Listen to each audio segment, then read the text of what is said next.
59. مطلب کہانی ہے لیکن اس کو ڈسکس کرنے میں تو مسئلہ نہیں ہے. جو مرضی کہانیاں کراتے رہیں جی, آپ جو مرضی لوگوں کو بتائیں. بہرحال یہ تراویح قیام اللیل گھر میں کروا سکتے ہیں, اور بلکہ یہ افضل ہے کہ گھر میں کیا جائے.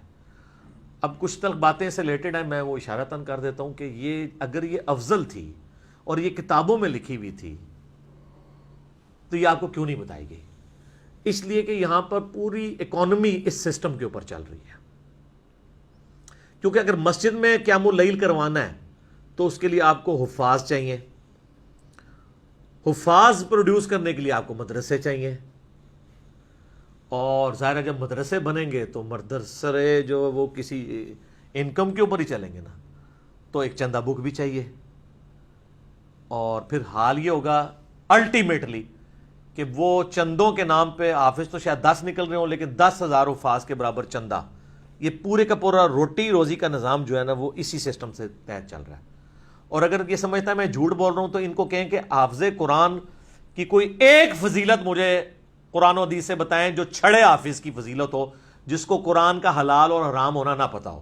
جتنی حافظ قرآن کے فضائل ہیں وہ تو اس کے حلال کو حلال اور حرام کو حرام جاننے والی ہے. ابو داؤد میں حدیث ہے, مسند احمد کے اندر حدیثیں ہیں, المستدرک الحاکم میں کئی حدیثیں موجود ہیں. تو آپ تو طوطے بنا کے نکال رہے ہیں, ان کو تو پتہ ہی نہیں قرآن میں لکھا کیا ہوا ہے. یہ تو وہ لوگ ہیں کہ یہ عذاب کی آیات پڑھیں تو عوام کہتی ہے سبحان اللہ, اور وہ خود بھی جب ادھر آ کے وہاں میں بیٹھے ہوتے ہیں وہ بھی سبحان اللہ کہہ رہے ہوتے ہیں. وَلِعَوْذُ بِاللَّهِ تعالیٰ تو نہیں پڑھیں گے, اللہم اجرنا من النار تو نہیں پڑھیں گے, ان کو پتہ ہی نہیں ہے.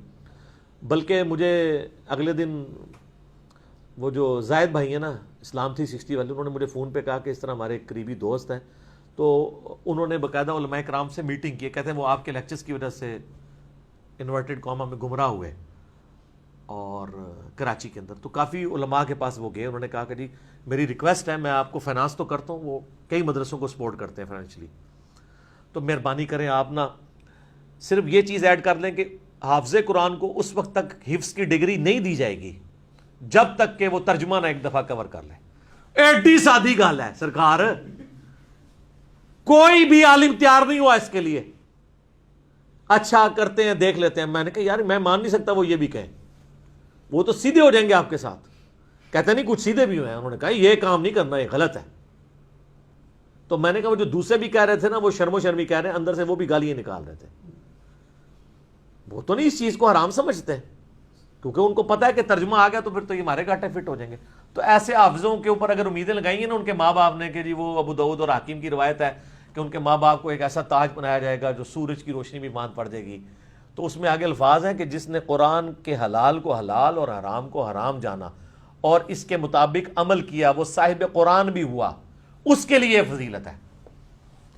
وہ کہتا ہے جی لے جائے گا جی 7 بندیاں نو, کتے لے جائے گا 7 بھی. سب تو پہلے تو اپنے استاد نو لے کے جائے گا نا, جنہیں بغیر ترجمے اور تفسیر دے انہوں قرآن پڑھایا سی, جتنے بھی لے کے جانا سی. تو انہوں پتا ہے جو اس تو بغیر ہوئے گا تو کتنے جا رہا ہوئے گا. اس لیے آپ دیکھتے ہیں کہ حافظ جتنے بن کے نکلتے ہیں نا, یقین کریں ان کے جب آپ دنیا میں کرتوت دیکھتے ہیں تو شیطان بھی پناہ مانگتا ہے. عام بندہ اڈا بڑا شیطان نہیں بنتا جتنا حافظ بنتا ہے, یہ آپ نے اکثر سنا ہے. بلکہ کئی جو گنڈے ڈان ہوتے ہیں نا ان کے ساتھ باقاعدہ بولے جاتے ہیں یار وہ حافظ بھی ہے, تاکہ دوسرے ڈان چھوٹے موٹے ڈر جان کے اچھا یار حافظ بھی ہے. اس کی وجہ ایک نیچرل وجہ یہ ہے کہ شیطان ان پہ زیادہ اٹیک کرتا ہے نا, اس میں چانس ہوتے ہیں کہ وہ کبھی ترجمے سے کھول کے پڑھ ہی لے. بل میں نے اپنی زندگی میں یعنی اگر انسانوں میں شیاطین دیکھے ہیں نا, عام لوگ اور جو حافظ بگڑے ہوئے ہیں, سر توبہ توبہ توبہ کرو. آپ دیکھ لیں مولویوں کے بچے جب بگڑتے ہیں نا سر, بدماشوں کے بچے اس لیول پہ نہیں جاتے ہیں جس لیول پہ وہ جاتے ہیں. وہ جناب اگلی پچھلی ساری کسریں کٹ دینے, کیونکہ حافظوں کا تو کئی معاملات میں بڑی چھوٹی عمر میں مدرسوں میں ایکسپوئر ہو جاتا ہے. یعنی میں کوڈ ورڈ میں بات کر رہا ہوں, پھر یہ برا مانتے ہیں. تو اس لیے وہ تو بڑی ایک مشکل لائف سے گزرے ہوتے ہیں, پھر اللہ معافی دے جب باہر نکلتے ہیں تو وہ پھر سارے اگلے پچھلے بدلے نکالتے ہیں. تو جی مختصر یہ ہے کہ جناب اس موقع کو غنیمت جانے, اس دفعہ تراویاں پڑھو, اور من امید ہے کہ اس دفعہ تم سمجھ کے پڑھو گے تو اہل یہ تراویاں تھوڑی قبول ہوں گی انشاءاللہ تعالی, انشاءاللہ. ٹھیک ہو گیا جی.